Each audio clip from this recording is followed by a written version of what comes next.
여호수아 10장 16절에서 21절까지 말씀입니다.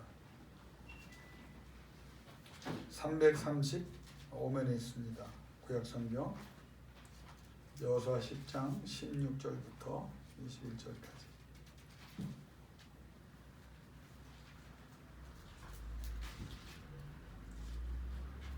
꼭 시간을 내셔서 앞뒤 내용을 같이 좀 개별적으로 좀 읽어보시고 또 기도 제목을 찾으실 수 있기를 바랍니다.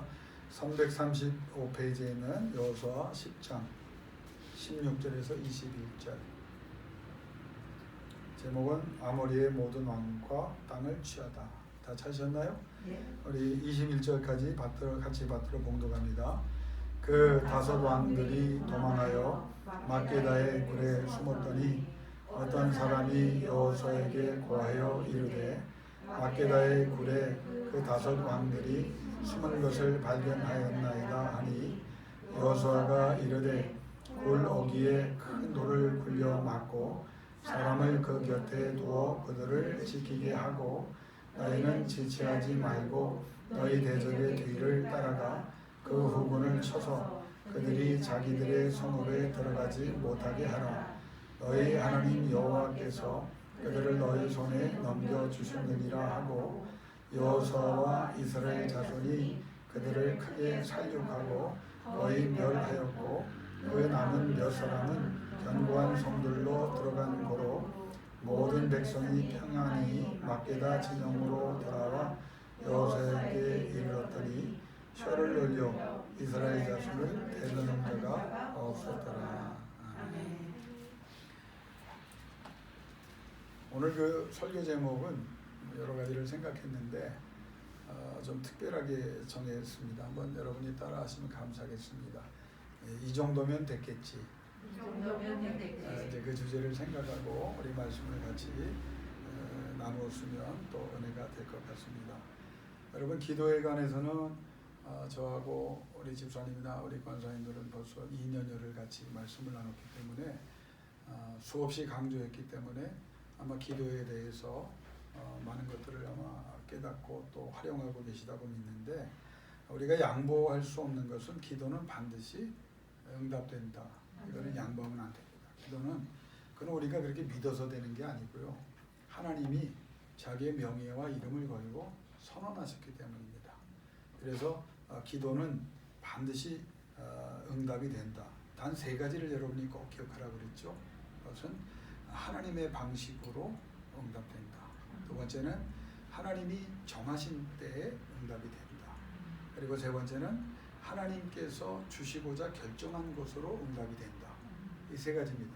그러면 이 세 가지를 조금 더 발전시키면 여러분이 이제 하나님의 방식, 하나님의 방법으로 응답된다고 하면 첫째는 최고의 방법으로 응답된다는 거예요. 그러니까 우리가 가끔 착각하는 게 내 방법을 포기했다고 말하지만 여전히 내 방법과 내 기대를 이제 가지고 하나님께 맡겼다고 하면서도 그걸 고집하니까 힘들거든요. 근데 하나님이 하나님의 방식이라고 할 때는 우리가 최고라고 하는 것이 최고일 수 없는, 비교할 수 없는 정말 지고한 방법.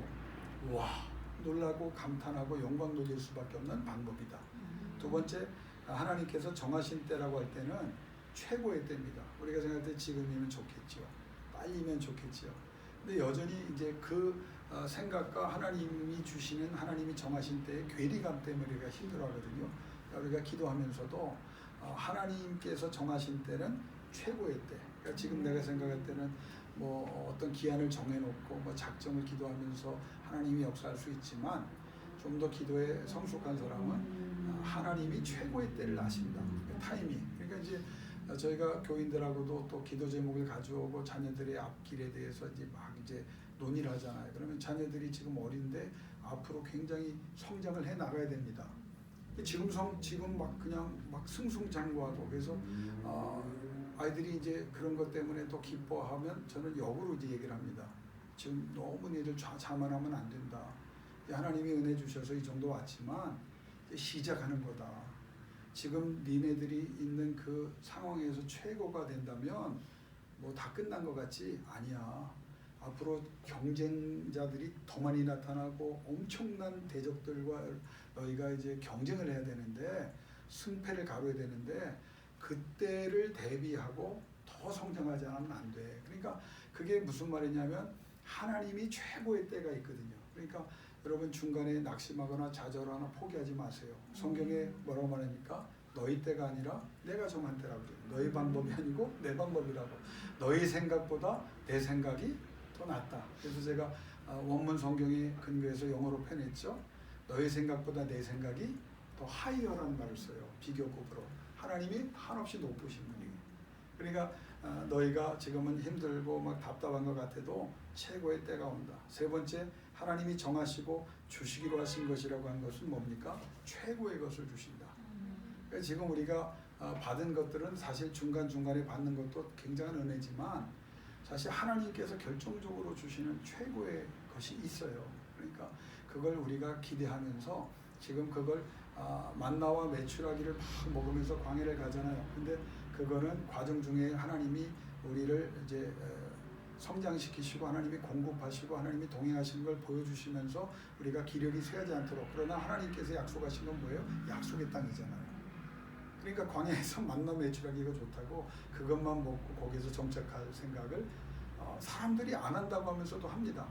근데 하나님은 선택하신 하나님께서 주신 하나님께서 약속하신 그 땅으로 가기 위한 과정 속에서 주시는 거거든요. 그러니까 하나님께서 최고의 것을 주신다. 그걸 이제 여러분이 꼭 이제 기억을 하세요.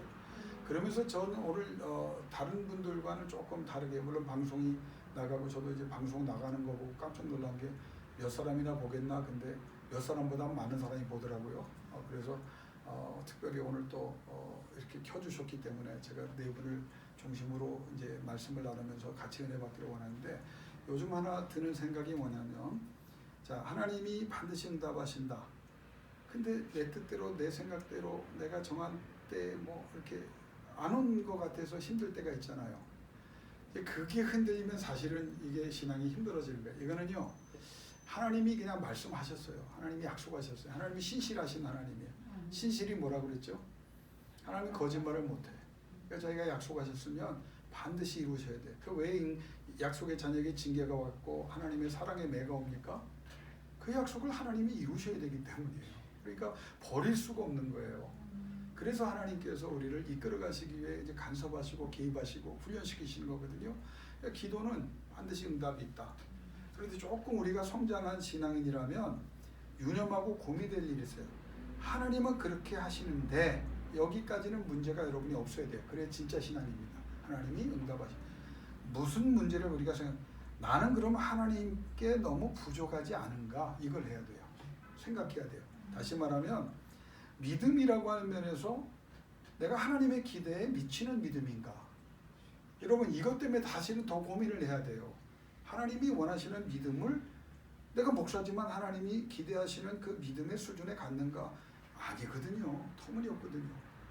우리가 더 고민해야 되는 것은 신앙생활을 하는데 내가 정한 원리 원칙, 내가 정한 그런 방법이 아니라 하나님의 말씀에 근거한, 다시 말하면 하나님이 정하신 기준에 합한 신앙생활을 하고 있느냐. 다 신앙생활 잘한다고 얘기해요. 그런데 실질적으로 그거를 말씀에 비춰보면 비신앙적인, 비신학적인 내용이 진리가 아닌 것들을 따라가는 경우가 굉장히 많거든요. 검증되지 않고 성경에도 없는 것들. 근데 그런 것들, 그 대표적인 사람이 누굽니까? 유대인들이잖아요. 하나님이 주신 율법을 막 확장을 해가지고 지금 자기들이 가는 게 수만 개의 계명을 만들어. 그러니까 자기들도 기억도 못하고 지키지도 못하고 남들, 그 예수님이 하신 말씀 너희도 못하면서 다 넘어지게 하는구나. 그거예요. 하나님이 주신 원리 원칙은 간단한데 인간들이 자꾸 그걸 확장시키거든요. 그래서 어렵게 만든단 말이에요. 그러니까 하나님이 정하신 기준에 말씀에 근거해서 내가 하나님 앞에 바로 서 있는가, 이걸 늘 고민해야 됩니다. 그건 저의 고민이기도 하고 아마 평생 그럴 겁니다. 특별히 어떤 고민을 해야 되냐면, 우리가 기도를 한다고 할 때 여러분 제가 질문할게요. 여러분의 최선을 다하고 있습니까? 이거 예스 그러면 큰일 나는 겁니다. 사실은 기도를 최선을 다하고 하면서도 부족함을 느껴야 그게 진짜 신앙생활. 진짜 깊은 기도를 하는 거예요. 그러니까 하나님 앞에 내가 기도할 때 최선인가? 내가 한 번은 그렇게 할 수 있었다. 그 두 번째 질문은 뭐냐? 나는 그렇게 최선으로 기도하는 일에 성실한가? 계속적으로 그렇게 하고 있느냐? 사람이 처음에 은혜를 받고 역사를 이루다가 나중에 끝에 가서 변질되는 사람 많잖아요. 그 많은 이유 중에 하나가 뭡니까? 기도 생활을 저는 찍고 싶어요. 처음에 없고 힘들 때는 또 하나님을 정말 순수하게 사랑한다고 할 때는 마구 부르짖던 사람들이 어느 자리에 가서 어느 소유를 하고 어느 정도 사람들의 이제 인정을 받으면 제일 먼저 줄어드는 게 뭔지 아세요? 기도예요. 기도 많이 해서 하나님이 쓰셨는데요. 이게 역설입니다. 너무 쓰임받는 것에만 신경을 쓰고 그 프로그램에 따라서 살다 보니까 자기가 고갈이 돼. 왜? 기도 생활이 줄었기 때문에. 그래서 예수님은 아무리 많은 이적과 능력을 행하셔도 따로 시간을, 예수님도 그러셨어요. 사도 바울도 사역만 하지 않았습니다. 사역이 하나님이 원하시는 사역이 되도록 기도해달라고 수많은 편지에 기도 요청을 합니다. 그런데 우리는요, 기도 요청을 하십니까? 대답하지 않으셔도 괜찮아요. 여러분을 위해 기도하는 사람이 동역자가 많습니까? 이것도 문제예요. 내 기도도 사실은 날마다 늘어나야 되지만 이것도 내가 충분히 하지 못하고 있는데 나를 위해 기도해 주는 사람조차 없다면, 그래서 저는 여러분의 가족을 위해서 특별히 신앙이 연약한 교우들을 위해서 기도를 많이 하라고 권면한 이유가 저 사람들 그냥 놔두면 안 돼요. 그러니까 여러분은 사실 여러분을 위한 엄청난 기도뿐만 아니라 하나님, 내가 저들을 위해서 기도해야 될 사명을 하나님이 주시지 않았습니까? 그러니까 너는 더 기도하기를 원합니다. 근데 그게 힘들어요. 그래서 우리가 구하는 게 뭡니까? 성령을 구하는 거예요. 성령이 내 속에서 역사하여 계속 기도하시도록, 눈을 뜨고도 감고도 잠을 자다가도 꿈 중에서도 무슨 일을 하면서도 기도할 수 있는, 그러니까 기도에 관해서 이게 내 최선인가, 아니면 이 최선은 했는데 한 번인가, 성실한 말은 그럼 내가 계속적으로 그렇게 하고 있는가, 하나님께서 보실 때 하나님의 관점에서 내가 정말 충분한 기도를 하고 있는가. 그러니까 여러분 결론은 뭐냐면, 여러분이 기도에 대해서요 자신을 과대평가하지 마세요. 나는 기도로 승리하였습니다. 이 말은 저는 굉장히 위험한 말이에요. 기도로 승리하기 위하여 마지막 순간까지 몸부림치는 사람이 되어야 되는 거예요. 자기의 신앙생활에 대해서 후한 점수를 주면 안 됩니다. 자기 자신의 그 신앙의 영적인 상황에 대해서 우호적이면 안 됩니다. 충분하다고 생각하면 안 됩니다. 그러니까 사람의 원망이 어디에서 나와요? 이만큼 기도했는데, 이만큼 신앙생활 했는데, 그래서 기도 산 보면 하나님, 나 하느라고 했는데 왜 이렇게 아픔을 주고 왜 이렇게 고통을 줍니까? 라고 말하지만 사실은 말씀을 통해 보면 그건 대단히 위험한 고백입니다. 하나님 보시기에는 부족했습니다.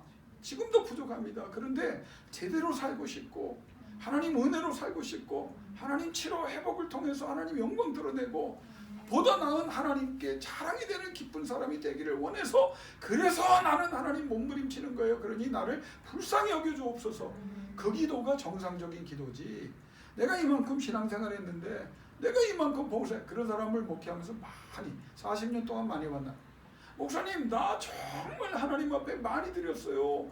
하나님 앞에 봉사했어요. 근데 가만히 따져보면 하나님이 진짜 원하는 봉사인가, 하나님의 은혜 속에 이루어진 봉사인가, 하나님께서 정말 명령하신 그 사명인가. 그러니까 기도 생활을 적용해 보면 여러분 충분하다고 생각하지 마세요.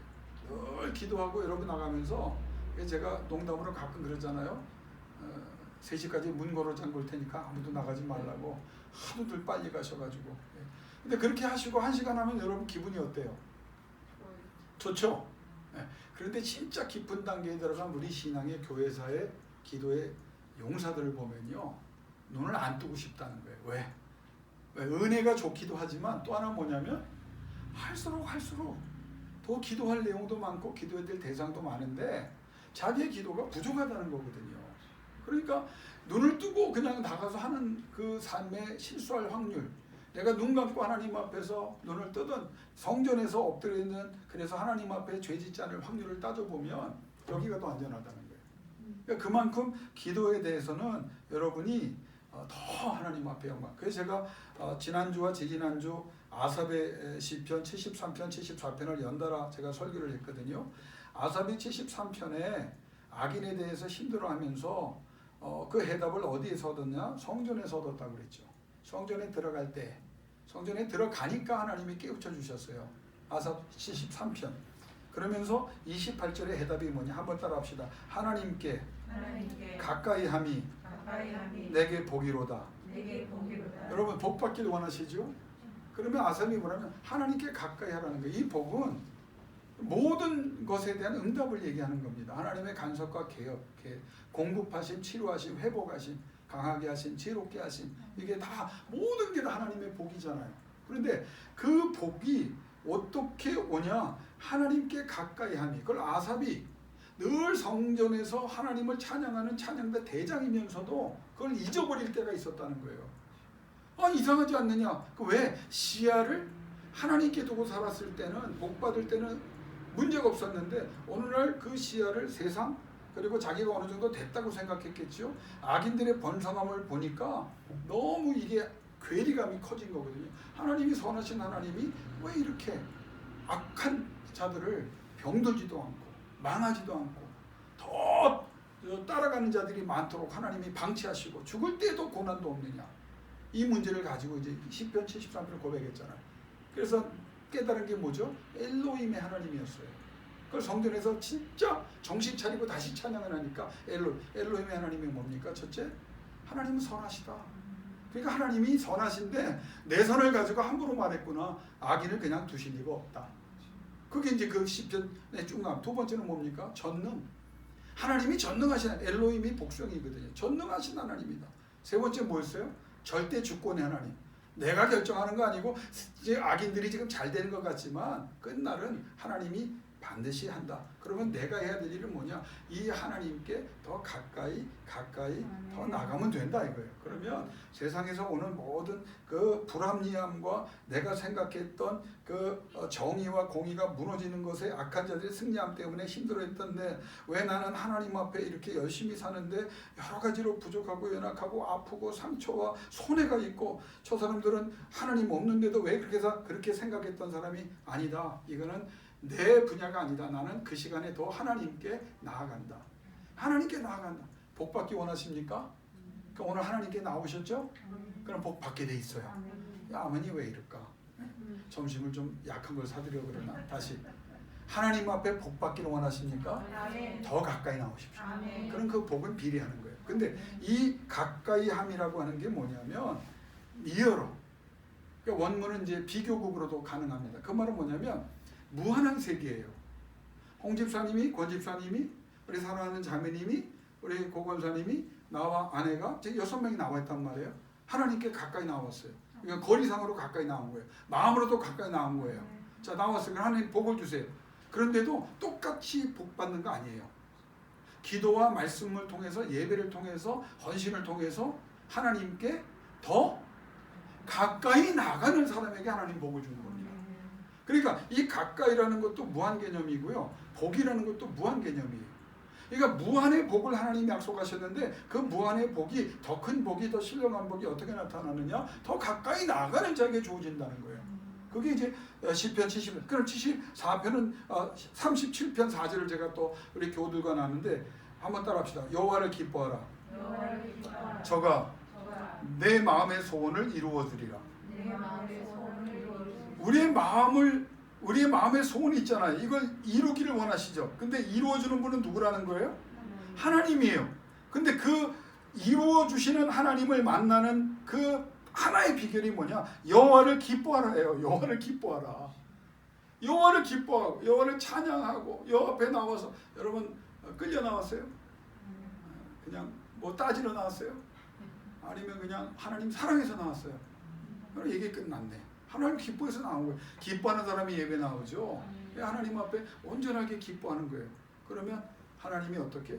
우리의 소원을 이루어 주시는 거예요. 그러니까 소원에 초점을 두지 마세요. 그냥 하나님을 기뻐하도록 하나님 나 사랑합니다. 하나님 나 찬양합니다. 막 하면 하나님께서 여러분 마음을 아시잖아요. 다 받으실. 그러면 내 마음의 소원은 내가 일일이 아뢰지 않아도 하나님이 그걸 모르신 내 중심을 아시는 하나님이 반드시 가장 좋은 곳으로 역사해 주실 줄을 믿습니다. 그걸 이제 여호와를 기뻐하라. 그러면 이 말씀을 한 가지만 더 나누고 이게 뭐 주석을 하면 오래 걸리겠지만 왜 이 말씀을 주셨냐면 왜 내 마음을 소원을 이루어 주신다고 말씀하냐면 하나님을 기뻐하는 사람은요 그 마음의 소원이 어떤 소원일까요? 그렇죠. 그게 하나님을 기쁘시게 하기 위해서. 이게요 그냥 갖다 붙이라는 게 아니에요. 건강이라고 하면요 하나님 나 건강해지고 싶어요. 왜? 세상 사람들에게 하나님이 얼마나 광대하시고 강력하신 하나님인 걸 나 증명하고 싶어요. 그래서 하나님을 기쁘시게 하는 사람이 내가 되고 싶어요. 나 때문에 많은 사람이 기뻐하기를 원합니다. 그러면 하나님은 그렇게 하신다는 거예요. 왜? 우리의 마음의 소원이 하나님을 기쁘시게 하는 일이에요. 그러니까 하나님께서 하나님이 교회에 부흥을 주세요. 왜? 김낙현 이름 좀 높이고 사람들 앞에 인정받으려고 너 하나님이 그런데 속으실 분이 아니잖아요. 하나님 그건 하나님께 속한 겁니다. 그러나 적어도 많은 사람들이 이 기도의 자리에 나와서 제가 늘 기도한 대로 우리 교회는 120명만 딱 헌신된 120명이 모여서 이 세상을 뒤집어 엎는 영적인 역사가 일어나기를 원합니다. 그럼 하나님께서 기뻐하시기 때문에 이루어지고 그러니까 여러분의 모든 소원이 하나님을 기쁘시게 하는 소원이 되시기를 먼저 주 이름으로 축원합니다. 그럼 하나님께서 역사해 주시는 거예요. 그러면서 아삽이요 시편 74편에 가면 바벨론 아삽 자손이 이제 고백한 거지만 73편과 74편은 450년의 차이가 있다는 거 제가 설명했거든요. 자 그러면 하나님께서 바벨론의 침공 때문에 초토화됐어요. 이거를 바벨론만 보면 안 돼요. 내 인생이 누군가에 의해서 질병에 의해서 세상의 시스템에 의해서 신앙생활을 제대로 하려고 했더니 핍박자들에 의해서 초토화가 됐어요. 그럼 대부분 아삽의 자손들처럼 첫 번째 깨달은 게 네 가지를 깨달았거든요. 아 이제 끝났구나. 너무 피해가 심해. 병도 깊었어. 내가 가진 자본도 없어. 나를 돕는 사람도 없어. 다시 일어날 수 없을 것 같아. 근데 다 건너뛰고요. 74편에 하나님께서 회복하는 방법을 말씀하셨어요. 한번 따라합시다. 회고하라. 고백하라. 기도하며 기다리라. 그러니까 지금 내가 초토화가 됐어. 그러면 하나님께서 아삽 자손에게 망연자실 누워있는 자들에게 준 말씀. 성경을 펴봐라. 홍해를 누가 갈라니? 저 군대를 누가 물리쳤니?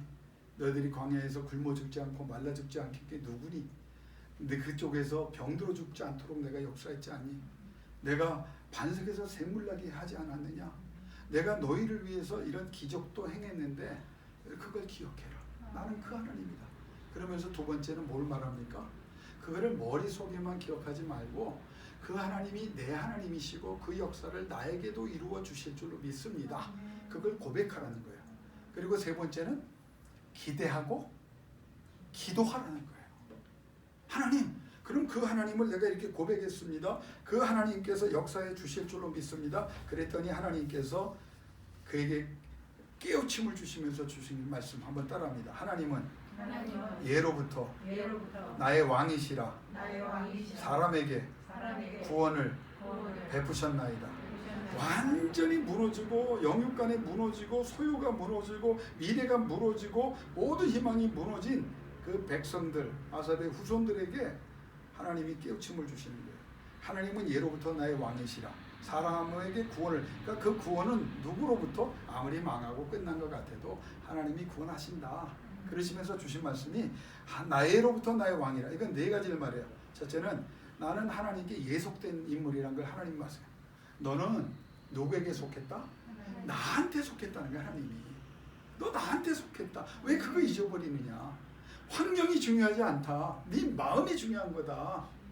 우리는 환경 때문에 낙심하잖아요. 근데 하나님은 우리의 마음, 그러니까 예루살렘 성전이 무너졌지. 그런데 네 성전, 네 영혼 속에 있는 성전이 더 예루살렘보다 중요하고 아름다운 성전이야. 그러니까 바깥에 있는 건 무너졌어도 네 마음의 성전이 살아있으면 된다는 거예요. 여러분, 그 여러분의 영혼이 하나님이 아름답다고称하시는 예루살렘, 영적인 예루살렘, 성령이 거하시는 예루살렘 되시길 주님으로 축원합니다. 그럼 거기서부터 회복이 일어나. 하나님이 회복하시. 두 번째는 내가 그렇게 예속된 것은 하나님의 예정이라는 거예요. 여러분 여기 지금 와 있는 거를요, 장로교 목사로서 저는 이걸 이 신학을 여러분에게 이야기할 수 있는 게 너무 감사해요. 여러분 지금 많은 사람이 있어요. 물론 다 하나님이 예정한 곳에 다른 곳에 간 분도 있겠죠. 근데 이곳에 여러분이 나온 건 누구의 예정이었을까요? 하나님의 예정이에요. 여러분을 사랑하셔서 지목해. 그러면요, 예정이라는 것은 우리가 시험 들 일이 아니에요. 감사하죠. 하나님이 예정하여 이 예배 자리에 나오게 하셨다면 무엇이 겁이 나요? 무엇이 염려? 하나님이 부르셨어요. 그러면 하나님은 절대 손해보지 않는 분이에요. 그게 뭐냐? 세 번째 나타나는 하나님은 예로부터 내 왕이시라. 나는 하나님의 통치 아래 있음을 깨닫게 되는 거예요. 여러분을 누가 통치해요? 하나님이 통치하는 거예요. 악한 영이 아니에요. 자꾸 우리는 악한 영을 우리가 염두에 두고 대적하여 싸우는데 신경 쓰는 것도 중요한 일이지만, 그걸 넘어서서 우리가 담대하게 나갈 수 있는 건 결국 누가 나를 통치하고 있다? 하나님이. 하나님이 죽고 사는 거, 흥하고 망하는 거 다 하나님이. 한나의 기도가 사무엘상 2장의 기도, 한나의 위대한 기도 아닙니까? 요한은 죽이기도 하시고 살리기도, 높이기도 하시고 낮춰요. 귀하부하기도 가난하게, 존경받기도 하시고 비천하는 모든 것이 하나님이다. 왜? 하나님은 예로부터 나의 왕이시라. 나는 하나님의 통치 하에 있습니다. 근데 네 번째가 제일 중요해요.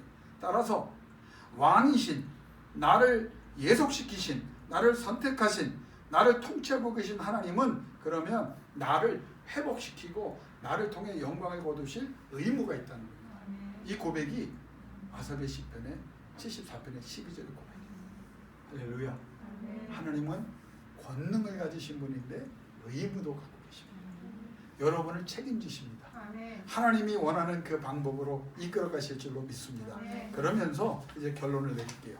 제가 오늘 주석 설교를 하려고 하니까 아모리의 다섯 왕이 이제 여호수아와 이 가나안에서 전쟁이 붙잖아요.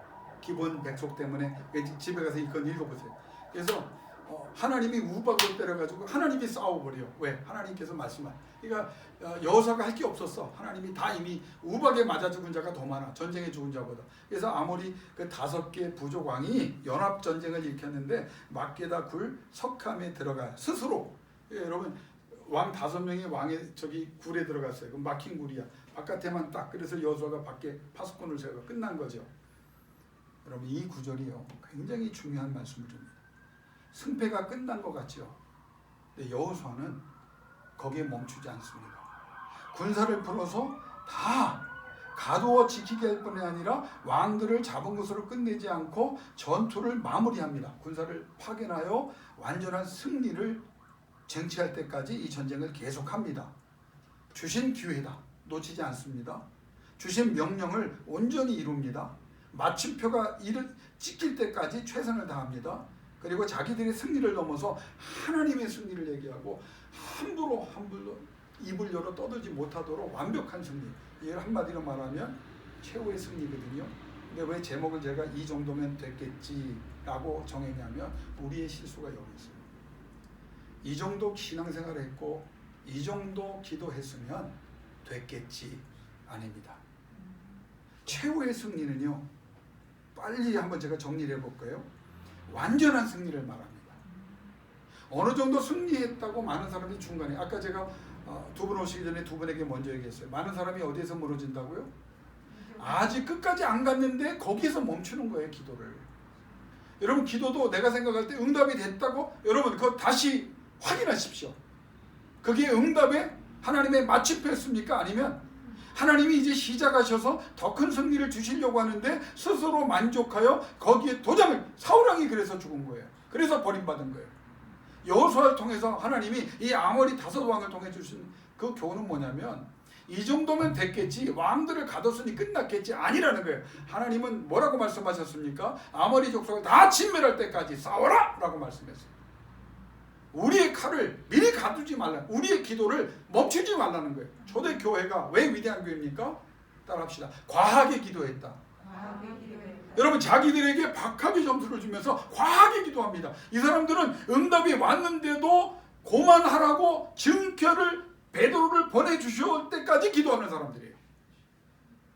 만사부려틀 그냥 계속 기도하는 거예요. 세상에서 제일 강력한 사람이 누군지 아세요? 1시간 했으니까 30분 했으니까 할 만치 했겠지. 아니에요. 끝장을 볼 때까지 자리를 지키고 그 자리를 떠날 때 기도는 멈추지 않고 성령이 내 안에서 계속 기도하시기를 원합니다. 그 성령이 중보하시도록 요청하면서 그리고 그 하나님 앞에 자신의 생각을 모두 드리는 사람, 그 사람이 끝까지 가는 사람. 최후의 승리를 여호수아가 보여주거든요. 완전한 승리, 이 최후의 승리는 확정된 승리입니다. 때가 있는 하나님이 시간이 걸리게 하시는 승리입니다. 과정이 있습니다. 우리가 기다리고 겪어야 될 일이 있어요. 그럼에도 불구하고 하나님 우리에게 뭘 원하느냐? 하나님이 그만이라고 말씀하실 때까지 스스로 이 정도면 됐겠지 칼집에 꽂지 않고 계속 기도합니다. 그러면 왜 사람들이 타락하고 사람들이 시험 듭니까? 부흥을 어느 정도 이뤘다고 생각하면 멈춰요. 하나님께서 기회 주셨을 때 기름병과 떡을 넣을 수 있는 항아리를 하나님께서 채우라. 그냥 있는 거 없는 거 다 갖다가 엘리야의 그 똑같은 기적 보세요. 뭐라고 말합니까? 그릇이 없습니다. 멈췄다. 그 구절은요. 더 많이 준비했으면 더 많이 기다리세요. 그릇을 더 모으고 있는 중입니다. 그럼 멈추지 않았을 거예요. 엘리사가 왕에게 말합니다. 화살을 쏘십시오. 세 왕 쏘고 죽어가던 하나님의 사람이 화를 냅니다. 왜 더 쏘지 않았냐? 오늘 여러분이 믿음이 됐기 때문에 저는 이 설교를 하나님이 허락하셨다. 이 정도면 됐겠지. 네버! 이 정도 했는데 아니에요. 더 하세요. 멈추지 마세요. 끝장을 보세요. 다른 걸 다 포기해도 하나님이 움직일 때까지 움직이지 마세요. 하나님이 그만하라고 말할 때까지 그만두지 마세요. 심지어는 하나님이 그만하라고 해도 하나님 더 하기를 원합니다. 더 움직이세요. 그때 하나님의 마음이 뜨거워지사 여러분의 삶 속에 하나님이 약속하신 최후의 승리, 확정된 승리를 여러분에게 반드시 주실 줄로 믿습니다. 이 시간 기도하기를 원합니다. 우리 하나님 앞에 기도할 때요.